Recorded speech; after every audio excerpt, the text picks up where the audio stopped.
Assalamualaikum warahmatullahi wabarakatuh. Halo teman-teman semua, apa kabar? Masih mimpin dari rumah. Kita mau lanjutin bahasan soal lead from home yang kemarin secara framework udah selesai ya, dari buku Everyone Deserves a Great Manager. Nah, kita mau lanjutin karena mulai muncul pertanyaan nih dari beberapa teman ya, terutama terkait dengan feedback. Jadi gimana kalau misalnya saya udah kasih salah satu tim member saya feedback, tapi perubahan perilakunya kok belum signifikan? Ya, oke. Jadi gini teman-teman semua, kita mesti paham dulu psikologi secara sederhana ya manusia, bagaimana orang bisa berubah gitu ya. Nah, yang jelas perilaku yang kita harapkan berubah tentunya secara konsisten, itu kan kita sebut sebagai habit, satu kebiasaan. Nah, kebiasaan itu ada sebuah riset yang sangat menarik ya, itu meriset tentang bagaimana atau berapa lama sih sebenarnya sebuah kebiasaan terbentuk. Nah, itu menariknya adalah ada range-nya. Ternyata paling sebuah perilaku yang dipraktekkan setiap hari secara konsisten itu akan menjadi kebiasaan paling cepat itu 18 hari. Paling cepat ya. Jadi ya setengah bulan lebih dikit. Tetapi berita buruknya ada paling panjangnya, yaitu berapa? Kurang lebih 264 hari. Jadi hampir setahun. Jadi kalau kita beruntung ada perilaku yang jadi habit di 18 hari, tapi kalau kurang beruntung di 264 hari. Nah, cuman ada nilai tengahnya. Yang nilai tengahnya adalah rata-rata habit terbentuk di 66 hari atau sekitar 2 bulanan lah. Gitu. Jadi paling cepat kalau sebuah perilaku itu dilakukan setiap hari, rata-rata orang itu bisa di 2 bulanan baru akan terbentuk. Ya, 2 bulan berarti sekitar 8 minggu gitu ya. Asumsinya tiap hari dikerjain. Nah, untuk itulah maka dalam frame kita sebenarnya kalau memang ingin tim kita berubah dan menjadi habits, maka ukuran kita harus kita setting dulu nih. Kita nggak bisa berharap perubahan itu 1, 2, 3 hari. Itu mungkin saja terjadi, tetapi kemungkinannya harus realistis aja ya, tidak terlalu besar gitu ya. Yang mungkin besar adalah sekitar 2 bulan tadi. Itu belum termasuk yang setahun tadi ya, setahun. Jadi settingan di kepala kita soal perubahan itu memang tidak bisa cepat, dalam artian 1, 2, 3 hari atau seminggu, 2 minggu, tapi paling tidak 8 minggu, mungkin 9 minggu kita mesti setting. Itu asumsinya perilakunya dilakukan tiap hari. Nah, sekarang itu alamiahnya. Nah, sekarang pertanyaannya bagaimana perilaku itu bisa betul-betul terbentuk. Nah, ternyata perilaku terbentuk itu perlu sebuah proses. Pertama, perilaku itu datangnya adalah dari kemauan di dalam diri. Kemampuan itu definisi operasional adalah ada keinginan, ada perasaan ingin melakukan yang datangnya dari pikiran atau paradigma yang sesuai. Ingat ya, di Everyone Deserves a Great Manager ada bahasan soal see do get ya kan. Nah, see itu paradigmanya melahirkan intention untuk melakukan, kemudian menjadi sebuah tindakan. Nah, masalahnya adalah kita tidak bisa sebagai pemimpin mempengaruhi secara langsung pikiran dan perasaan seseorang. Kita hanya bisa mempengaruhi secara tidak langsung lewat kata-kata kita. Nah, bagaimana cara mempengaruhinya? Mempengaruhi pikiran adalah dengan bercakap-cakap, berdialog, berkomunikasi. Yang mungkin tidak sekali kita bantu tim kita mendapatkan pemahaman mengapa sebuah perilaku itu penting. Mengapa disiplin yang kita kehendaki itu penting. Nah, itu harus dibantu tim kita. Dan yang jelas menariknya adalah pemahaman yang didapat oleh tim kita itu sebenarnya harus sesuatu yang sebenarnya dia dapatkan sendiri. Itu yang paling powerful. Jadi kita nggak bisa paksakan paradigma kita kepada orang gitu.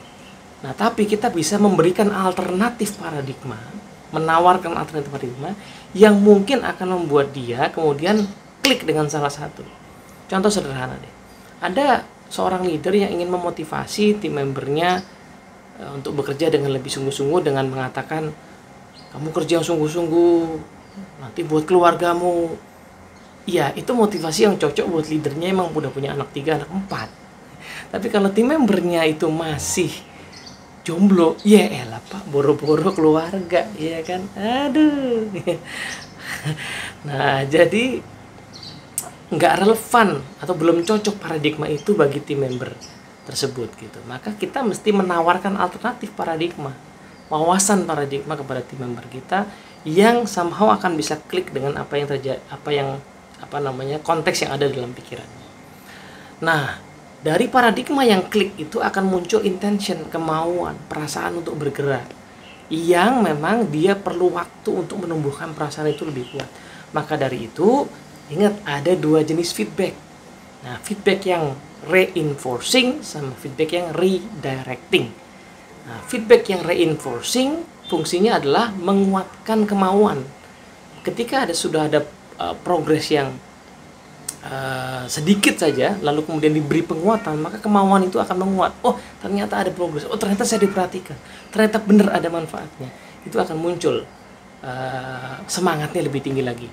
Nah, sambil disempurnakan dengan feedback yang redirecting. Dan ingat, redirecting feedback itu harus evidence based, behavior based, sesuatu yang real, yang bisa langsung dipraktekin, bukan sesuatu yang general dan hanya menyerang seolah-olah ya, hanya menyerang kekurangannya saja. Kamu tadi presentasinya udah bagus, di bagian depan kamu buka dengan contoh ini, nextnya kamu tambahin kayaknya bagian begini caranya. Kamu tadi cara menawarkan ke prospeknya udah bagus, cuman kayaknya habis itu kamu bisa tambahin di bagian mana. Jadi yang sudah bagus nextnya, yang sudah bagus nextnya, itu teknik untuk redirecting feedback. Nah, tapi didahului dengan reinforcing feedback supaya orang merasakan sense of progress dalam dirinya. Itu akan membuat dia merasa kemauannya akan meningkat. Gitu. Nah, sekali lagi, 6 critical practices for leading a team itu tidak berdiri sendiri-sendiri. Jadi dia harus terintegrasi. Yang jelas dari mulai praktek yang pertama bahwa develop leaders mindset, kita mesti pasang mindset yang memberdayakan kita sebagai pemimpin, yaitu mindset yang meyakini bahwa tim member kita itu punya potensi. Tim member kita itu bisa berkembang, dia itu bisa belajar.